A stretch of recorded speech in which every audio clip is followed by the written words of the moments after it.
warahmatullahi wabarakatuh dan selamat siang. Perkenalkan, nama saya Tiara Putri Alisa. Saya di sini selaku host dalam podcast pada siang hari ini. Dan di samping saya sudah terdapat seorang narasumber. Mungkin Kakak boleh memperkenalkan diri. Hai, perkenalkan nama saya Dewa Delia Sawitri. Saya selaku mahasiswa bimbingan dan konseling Universitas Tadulako. Yes, jadi narasumber kita ini merupakan salah satu mahasiswi dari Universitas Tadulako. Dan di sini saya mau tanya dulu, mungkin kita share dulu atau gimana gitu. Jadi Kak Adel ini untuk di program bimbingan dan konseling itu angkatan berapa? Saya itu angkatan 21. Terus kesibukan Kak Adel selama di kampus ataupun dalam keseharian itu apa saja sih? Untuk sekarang kesibukanku itu kebetulan kan saya salah satu anggota himpunan mahasiswa bimbingan dan konseling. Jadi sekarang sedang di himpunanku itu sekarang ada kegiatan dan saya selaku sekretaris panitia. Jadi untuk sekarang saya sibuk mengurus surat-surat seperti itu. Wow, sangat cukup sibuk ya narasumber kita kali ini. Saking sibuknya ya mungkin tugas-tugas banyak yang Juga tugas kuliah, tugas himpunan. Tapi ya kalau anak himpunan itu pasti bisa membagikan waktunya antara tugas dengan perkuliahan juga. Oke, jadi untuk kali ini kita itu akan membahas tentang penerapan self awareness dalam diri. Oke. Jadi saya mau tanya nih sama Kak Adel, apa sih itu self awareness dalam diri? Menurut saya, self awareness itu seperti kata self itu kan diri, sedangkan awareness itu kesadaran. Jadi self awareness atau kesadaran ini merupakan kemampuan seseorang atau diri sendiri dalam memahami dirinya sendiri, baik itu secara perasaan, pikiran, maupun emosi. Yes. Terus selanjutnya, bagaimana caranya kita mengembangkan self awareness dalam diri kita sendiri? Untuk mengembangkan self awareness pada diri sendiri itu ada salah satu yaitu menerapkan mindfulness. Wow, itu apa sih? Mindfulness itu seperti refleksi diri.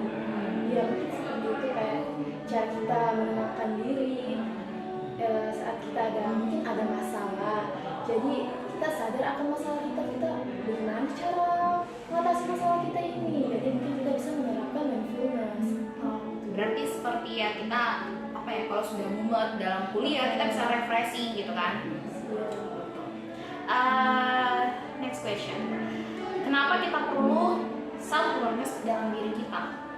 Kenapa sih gitu? Kita perlu menerapkannya itu ya, self awareness dalam diri kita itu agar bisa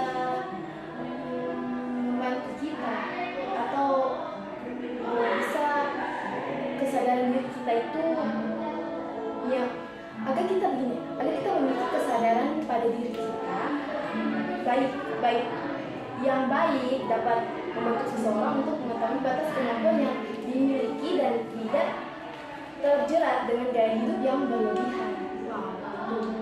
Oke.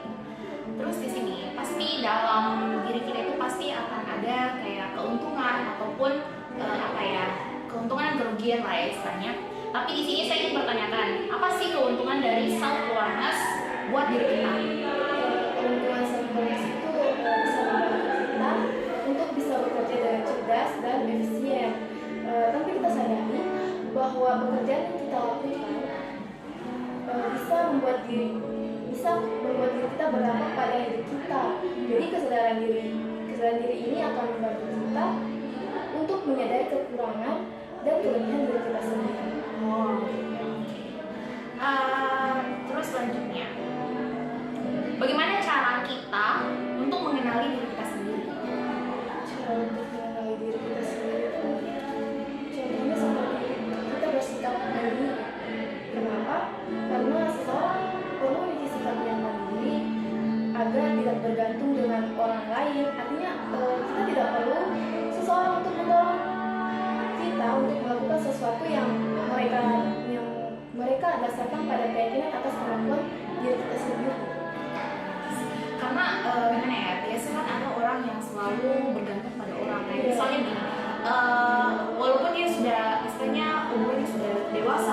tapi dia masih tetap harus selalu dengan orang tuanya. Sampai pun ada biasa yang sudah menikah tapi dia tidak bisa mandiri, masih sama orang tuanya. Jadi apa ya, berarti dia belum bisa menerapkan self awareness dalam dirinya. Itu perlunya kesadaran diri dan kita sendiri. Oke, jadi habis ini saya mau tanya lagi. Sebutkan 3 kata yang menggambarkan karakter dalam diri Kak Adel. Yang saya kenal yang diriku sendiri tuh, saya tuh orang yang sabar, orang yang kuat, Strong ya? sadari ya, Yes, sadari diriku strong. sendiri kan. Satu lagi ya, sekarang ini percaya diri, saya percaya diri bisa bersama Kak Tiara di sini melaksanakan podcast.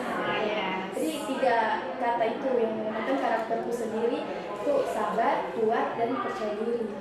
Oke, jadi di sini saya mau tanya kan, pasti istilahnya sebelumnya kan tadi Kak Adel bilang kan sudah mempunyai karakter yang percaya diri. Pasti sebelumnya itu belum puji kepercayaan diri kan pasti ada lah ya, pasti. Jadi gimana sih caranya melawan rasa takut untuk bisa berubah menjadi percaya diri itu gimana? Mungkin ada pengalaman gitu atau apa ya istilahnya sebuah apa ya hal yang menjadikan motivasi gitu untuk bisa menjadi percaya diri itu apa? Baik, kalau dari saya sendiri, kenapa saya bisa percaya diri dalam merasa takut? Sebelum melakukan podcast ini, tadi saya sudah dingin, karena takut. Tapi karena kepercayaan diriku, saya bisa berbicara di sini. Jadi untuk motivasi yang saya dapat untuk saya bisa percaya diri itu, saya tuh menerapkan saya itu bisa, saya pasti bisa seperti itu.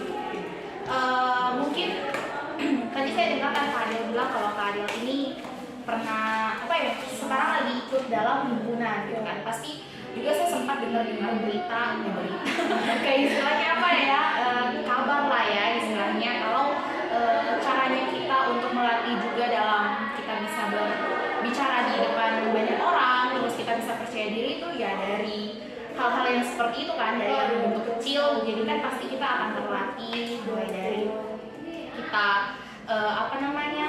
istilahnya mungkin dulu kita belum bisa berbicara, belum bisa memberikan pendapat, tapi setelah dengan hal yang kecil kita bisa melakukan Iya, jadi ya itu salah satu keberanian saya dalam berbicara itu ikut himpunan. Itu salah satu keberanian saya dalam berbicara depan umum. Dengan mengikuti himpunan itu kan saya jadi di situ kita juga dilatih berbicara. Jadi bisa setelah dari himpunan ke kelas mungkin di situ saya jadi suka kayak berpendapat. Kadang saya berpendapat, kadang bersuara di kelas. Karena sebelumnya kan saya itu orang yang pendiam dalam kelas, tapi setelah saya ikut dalam himpunan, saya jadi berani, percaya diri di depan orang-orang. Seperti itu. Berarti yang dulunya istilahnya introvert, Iya. tapi sekarang langsung berubah. Jadi ya walaupun perlahan-lahan ya. Terus apa lagi ya? Kita mungkin langsung sharing santai. Terus selanjutnya untuk apa ya? Gimana sih tanggapan kakak kalau misalnya kita yang mungkin belum bisa menerapkan penerapan dalam self awareness itu, kan ada beberapa yang mungkin belum bisa, walaupun mungkin dia sudah tahu tentang apa sih itu self awareness, tapi dia belum bisa mengembangkan ataupun dia sudah mencoba tapi tetap belum bisa. Tanggapan? Kalau menurut saya sebenarnya itu kan self awareness itu kan perlu dalam diri kita sendiri. Untuk jadi semua orang sebenarnya punya kesadaran diri, tapi ada orang yang tidak peduli dengan itu. Jadi ada alangkah lebih baiknya kesadaran diri itu harus diterapkan dalam diri ini. Itu sangat perlu untuk diri kita sendiri, karena itu juga termasuk kekuatan dan kelemahan terhadap kita, seperti apa orang menghadap kita dan seperti apa harapan orang lain terhadap kita. Jadi kita harus terapkan itu kesadaran diri, perlu kesadaran diri dalam diri kita sendiri. Yes, betul. Terus ada kan biasa juga yang kayak istilahnya yang tadi saya bilang, ada orang yang sudah menikah, dia masih belum bisa apa namanya itu, ya belum bisa mandiri, masih bergantung. Sedangkan kalau bisa dibilang ada yang biasa bilang, kau cowok tapi kenapa masih bergantung sama orang tua kayak gitu kan. Jadi gimana caranya kita merubah mereka itu? Kayaknya salah satu dari tipe anak yang manja Ya kali ya mungkin, atau mungkin dia terlalu disayang atau apa, saking istilahnya dia dari kecil mungkin belum apa, jarang mandiri, sampai di dewasa pun dia masih tetap bergantung pada orang tua kayak gitu. Jadi kan kita sudah sadar diri sebenarnya dari kita sudah tahu apa itu kesadaran diri sampai dewasa itu harus tahu untuk kesadaran diri. Jadi kan untuk orang kita kan sudah dewasa, jadi perlulah kesadaran diri. Kita tidak harus bergantung selalu dengan orang tua, apalagi kita sudah menikah kan, jadi perlu kesadaran diri. Oke, jadi di sini lagi saya mau tanya, kalian mungkin pernah apa ya, berpengalaman, pernah apa ya, jadi pernah mencoba gitu hal baru, kayak misalnya awalnya dulu yang mungkin masih takut untuk hal itu, kayak misalnya saya pengen melakukan itu tapi belum berani, tapi pada saat di suatu tempat ataupun di waktu tertentu akhirnya bisa dilakukan gitu. Ada atau Ada sih, sama lagi di himpunan, lagi di himpunan. Awalnya kan saya takut dengan orang-orang, terus juga tidak mudah berbaur dengan orang-orang, dan tapi dari rasa takut itu sebenarnya saya itu mau sekali bisa berbicara seperti itu.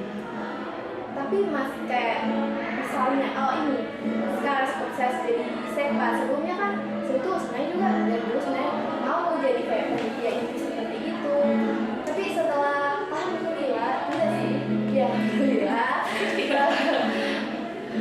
sekarang ini saya ditunjuk jadi sekretaris panitia di suatu kegiatan kami.